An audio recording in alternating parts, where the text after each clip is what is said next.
Hey, what's up guys, it's Texuma talking to you here, and this is my iPad Pro experience after 2 years. So I bought my iPad Pro in 2019 on September, and I've used it by now for 2 years. For school, work, editing videos, photos, everything you can think of it, I've used it.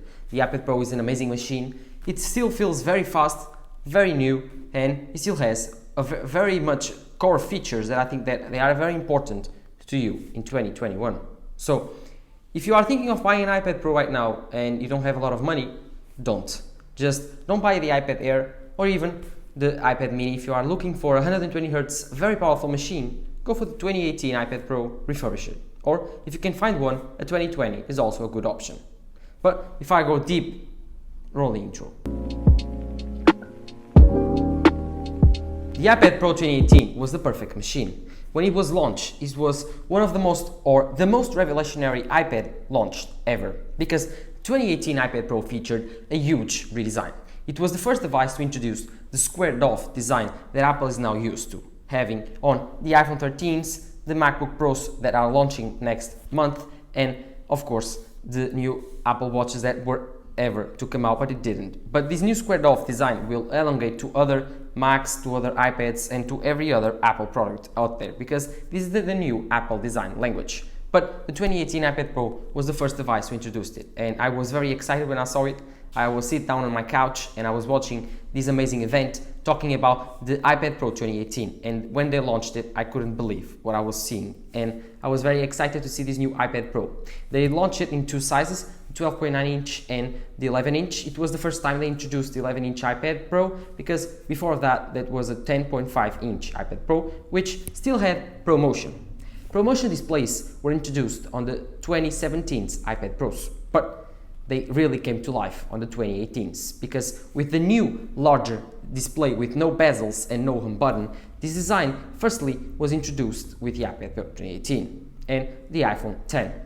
But these displays featured ProMotion. They were huge, they almost had no bezels, and they were amazing. The ProMotion display shined, it was smooth like butter, and you can imagine that with this huge screen with no bezels and 120Hz, this was every tech's dreamer. So I think that when I first saw it first person, I was very impressed by the quality of the display. Of course, it was a liquid retina, not a mini LED like it is today, but the display was very incredible and still is today. My experience has told me that 120Hz has made this display future-proof. And the colors are crisp, amazing. The 12.9 inch LCD is just incredible, very reliable. The colors are very accurate. One of the best, not the best, LCD display that Apple has sold. But of course, it's still LCD, and I was very excited when I first saw the Mini LED iPad Pro from 2021. So I'm very excited what Apple can do with Mini LED for the future. Then, another thing that was added to the 2018 iPad Pro, which was revolutionary, was Face ID. Face ID was firstly introduced on the 2018's iPad Pros with the 11 and 12.9 inch. This was the first time that we saw Face ID other than the iPhone that was introduced on the iPhone 10. Face ID worked even better than the iPhones because you can use it on every single angle, portrait or horizontal mode. This was very incredible because even today Apple didn't put Face ID with different orientations on the iPhone. This is very incredible. I love Face ID on my iPad. I can just tap the screen and it unlocks, or I can just tap my keyboard and unlocks, so I don't need to touch the screen or the device. Face ID is also amazing to unlock passwords or to pay something. And my iPad has been the perfect laptop replacement for me, because my laptop has been bad for the last couple of years, but my iPad Pro has replaced it very, very well. I've edited all my videos on this iPad Pro 2018, and I'm very excited because LumaFusion has been getting way, way better lately. Finally, it is becoming Final Cut competition. One of the things that Final Cut did have and LumaFusion didn't was Stabilization Mode. Now LumaFusion has added it, and it's very incredible for me, so I can stabilize my footage and my B-roll. This is very important, and I'm very excited for the future of LumaFusion, and I don't need Final Cut to come to iPad like other people. I just needed the ProRes support, and now that I can shoot ProRes on my iPhone 13, I'm very excited that finally I can edit ProRes on my iPad Pro. And why? That's because of the A12X. The A12X was an amazing chip when Apple launched it. It was an incredible chip in terms of performance. It was an incredible jump from the A10X. And as you can now understand, the iPad Pro 2020 that followed it, the next year's model, had the same chip because the chip was so good that they just needed to upgrade the GPU a little bit with one more core, and that was it for the A12Z.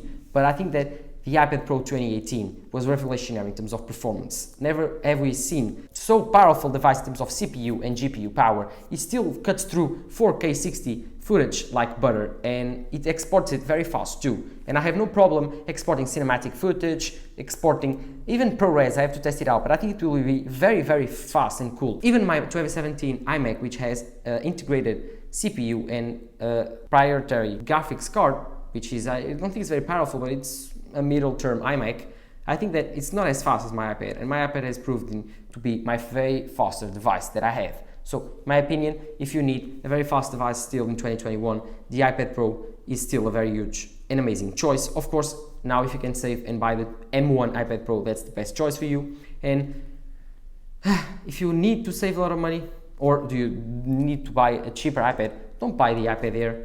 It's not a good deal. Buy a refurbished 2020 or 2018 iPad Pro. But this iPad Pro has served me amazingly well. The one thing that I have to point out to the iPad Pro is that when you are trying to use it as an iPad, it's not as good because the screen is a little bit too big. The iPad is very thin, it's very light, you don't notice it, but when you are using it in portrait mode, trying to use it as an iPad, like Steve Jobs intended, RIP Steve Jobs, it's kind of big. I prefer the 11-inch for that. But when you couple it with the amazing Magic Keyboard that came in 2020, for me, there's a laptop replacement. There's no laptop like the iPad Pro, because when you join it together with the Magic Keyboard, you get Face ID, 120 Hz, very thin, 2-in-1 product with the A12Z, or right now the M1. This is incredible. This is my favorite device on the Apple lineup. The iPad Pro 2018 has been, or is right now, my favorite device ever from Apple. It was revolutionary when it came out, and I believe that we won't see a bigger jump than that in terms of the iPad lineup. But I'm very excited to say to you that in my last 2 years, this iPad Pro has been more than perfect. And right now, I can tell you that I've used it for studying, taking notes on good notes, perfect. I've used it to edit videos on LumaFusion, perfect. And I've used it a lot to watch videos, stream Netflix or Disney Plus, and for that, it is also perfect. So I can tell you that it was a 10 out of 10 experience, worth every penny that I pay for it. And I have a 256GB model. I added a lot of 4K footage. I stored it on my iPad, no problem still. So I don't know what to tell you. This was the perfect device when it came out, and thank you Apple for releasing this amazing product. But what are your thoughts on the iPad Pro 2018? This was my review after 2 years. Do you think it's still worth it to refurbish it, or should you go for the 2020 model? Right now, my opinion, the 2018 is a little bit more cheap, and the ultra wide doesn't make any difference. The LiDAR also doesn't make a lot of difference, so I think you should go for the cheaper one, which is the 2018 refurbish it. If you can find one, go for the 2020. It's also an amazing option. But before you go, also don't forget to leave a like and subscribe. And while you're there, don't forget to follow my social networks, Twitter and Instagram. This was Sexumer talking to you here. Bye.